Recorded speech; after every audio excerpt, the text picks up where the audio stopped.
What's up, y'all? Today's video is just for fun, as always, and I wanted to talk about something that doesn't get brought up enough. The fighters who just can't seem to make it past round 1 or round 2. I'm not necessarily saying that they got the worst chin in the game, but let's be real. They're always getting finished early. Now, these just aren't the no-name fighters either. Some of these guys are ranked, some of these guys are gatekeepers, and some are just hovering around the scenes, just catching bodies or just getting catched themselves. Either way, they're fun to watch because you know something crazy is going to happen early. So let's get into it. Alright, man, let's kick this off with Beneil Dariush. And man, I'm not going to sugarcoat it.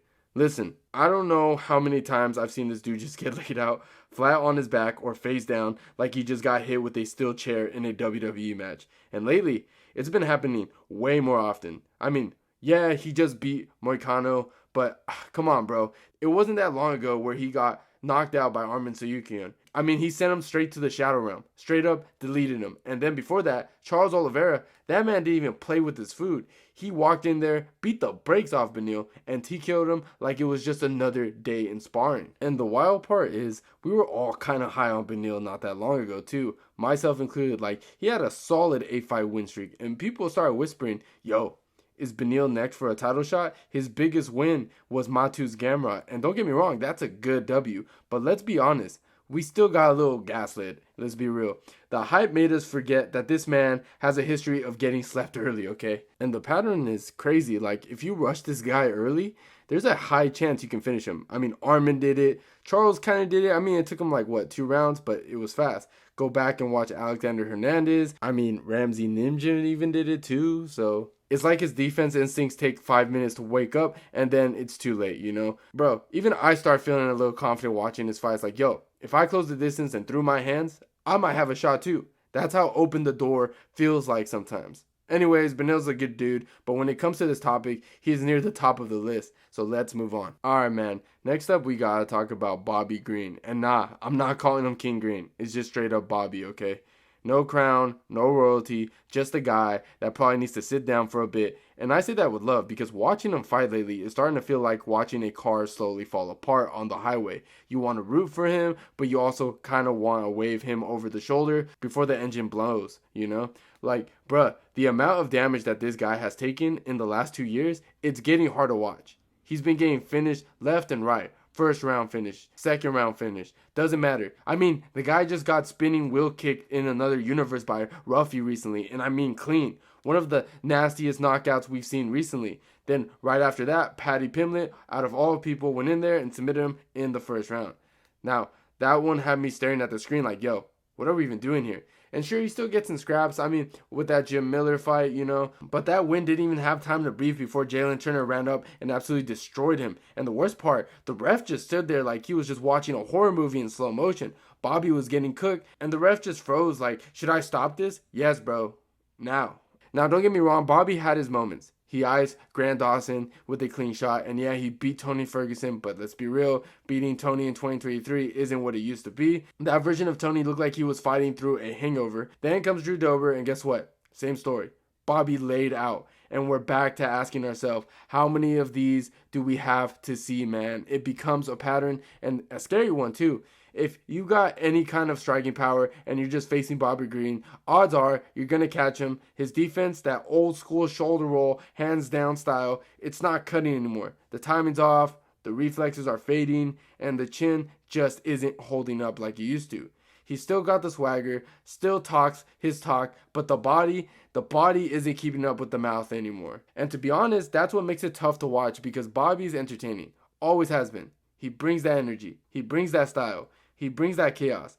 But at this point, it just feels like every time he walks into the cage, we're just waiting for our next brutal highlight. And not the kind that ends in his favor. I don't say this to disrespect the guy. I say it because I actually respect him. But it might be time, you know? There's no shame in walking away, especially when it starts looking like this every time out, you know? With all that being said, the next person we got in the list is Paul Craig. And I gotta say this, man. This dude might be one of the most bipolar fighters I have ever seen. I mean that in the fight game sense, okay? Like, you never know what version of him is going to show up. It's either Paul Craig, the submission wizard, or Paul Craig, the dude who gets flatlined before he can even blink.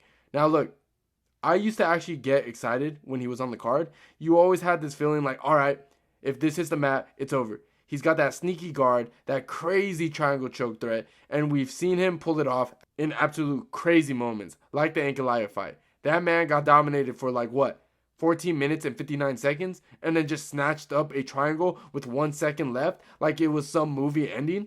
But here's the truth, man.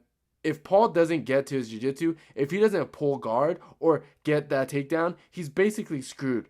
There's no sugarcoating it. Once he's stuck on the feet, the chances of him getting slept go up way fast, like scary fast. I mean, he got knocked out by Johnny Walker in the first round, submitted by Brendan Allen, TKO'd by Cajo Brojalo, knocked out by Tyson Pedro, knocked out by Khalil Roundtree, submitted by Jimmy Crude, and I think even knocked out by Alenzo Menefield too. Like, damn, bro, that's not even a pattern. That's a lifestyle. It's almost like his fight comes up with a 3-step formula.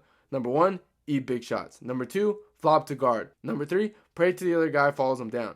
And if they don't, it's lights out. He's walking around with that tall, stiff frame, chin up, throwing these slow, awkward kicks, and then boom, highlight reel. It's pretty much rough. And what makes it even crazier, in between all those knockouts and submissions, he has some legit wins. He beat Jamal Hill, made Nikita Krylov tap, and nearly choked out the life of guys you wouldn't expect. So you get those moments where like, yo, is Paul Craig actually kind of good? But then boom, next fight, he gets face planted inside 2 minutes. And it's wild, man. He's like the MMA version of a rolling dice at a casino. You might hit a jackpot submission, or you might just walk out holding your chin in a bag. There's no in-between with him. With that being said, let's keep moving. And next up, we got Johnny Walker. Now, I don't even know where to begin with this dude, alright? Johnny is like the poster child for MMA whiplash, okay? 1 second, he's doing flying knees and highlight reel finishes.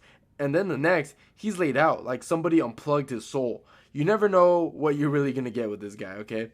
And bro, I remember when Johnny first came into the UFC, the dude was electric, just starching people left and right, pulling out weird dance moves, injuring himself doing backflips and all types of shit. It was wild. He looked like a future title contender. People were calling him the light heavyweight savior after Jones, but now Johnny Walker fights more like a live action coin flip than anything else, because here's the deal, man. If he wins, it's violent, no question about it.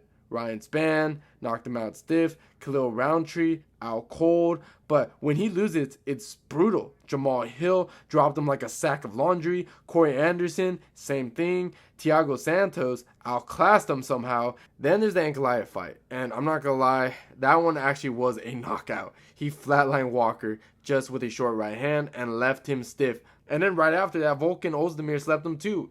It's becoming a pattern at this point. Johnny's standing there like an NPC, and then the next thing you know, he's getting sent to the moon again, okay? And that's the theme with Johnny, man. Dude's got all the raw tools, size, length, power, freak athleticism. But the moment someone touches that chin, it's like everything shuts down. It doesn't even need to be clean. It's like his brain is always on short fuse. He's eating one shot and it's like his body starts glitching, okay? And I get why fans still tune in. Hell, I love me some Johnny Walker because Johnny Walker is pure chaos. He doesn't fight safe. He's either going to get you out there with some win explosive finish or he's getting finished himself in embarrassing fashion. There's never any middle ground. It's either ESPN's top 10 or the meme of the week. At this point, watching Johnny Walker fight is like watching a man trying to keep a firecracker lit in the wind. You admire the effort, but you know it's going to blow up in his face eventually. He's excited, he's dangerous, but he's also just so fragile under pressure. You blink and he's either doing a front flip off the cage or he's waking up in the canvas asking what city he is in. Alright, man. The next person I got on the list is Matt Frevola, and I gotta be honest, I don't even think this guy blinks when he walks into the fight. He's just built different, full scent, zero hesitation, no such thing as a filling out process. When Matt Frevola wins, it's steamroller time for real. He comes in hot, throws in heat, and takes people out early. He did it with Drew Dober, and that was a shocker. Dober is known for eating punches like a breath mint, and Frevola cracked him. Same thing with Ahmed Azaitar. Dude got folded like a beach chair in round 1. When Frevola's on, it's violent, it's fast, and it's fun. But when he loses, it's bad. Like, real bad. I'm talking about fight ending, stretcher rolling, hospital bed posting bad. Okay? The man got slept by Polo Reyes in his UFC debut in under 90 seconds. Got head kicked into abyss by Benoit Saint-Denis in the first round. And that wasn't even the worst one. The worst one, probably Faïs Saïam in Paris. Bro got hit with a clean knee, dropped instantly, and fractured his orbital. And I mean clean. You can see the ref hesitate like, oh no. And by the time he got there, Frevola was already halfway through a damn dream sequence, okay? And then there was the time with Terrence McKinney, 7 seconds. That's all it took. One clean combo, and Frevola was out cold before he even got going. Same story in his debut against Polo Reyes. Dropped in under a minute. Getting slept early isn't new for him. It's part of that steamroller story from the start, you know? And that's the Matt Frevola experience, man. He's one of those fighters where it's all or nothing. There's no grind or no decision. No, we'll see how this plays out. It's knockout or get knocked out. If you can weather the storm, then there's a high chance you're clipping him on his way in. His style doesn't really have a plan B. There's no game planning, no adjustments, just violence and vibes. And credit to him, he owns it. Literally tweeted, live by the sword and die by the sword from the hospital bed. That's as Matt Frevola as it gets, okay? And that's the list, man. Some of these guys, legends, some still hanging on, but one thing they all got in common, you kind of already know how the fight's going to end. And it's usually before the second round even gets cooking, okay? And again, this ain't just a clown on them. This is part of the game. Not everyone is built to take punishment forever. Some of these dudes were killers not too long ago. Now they're the ones that are getting hunted, and that just shows you how fast the sport moves, man.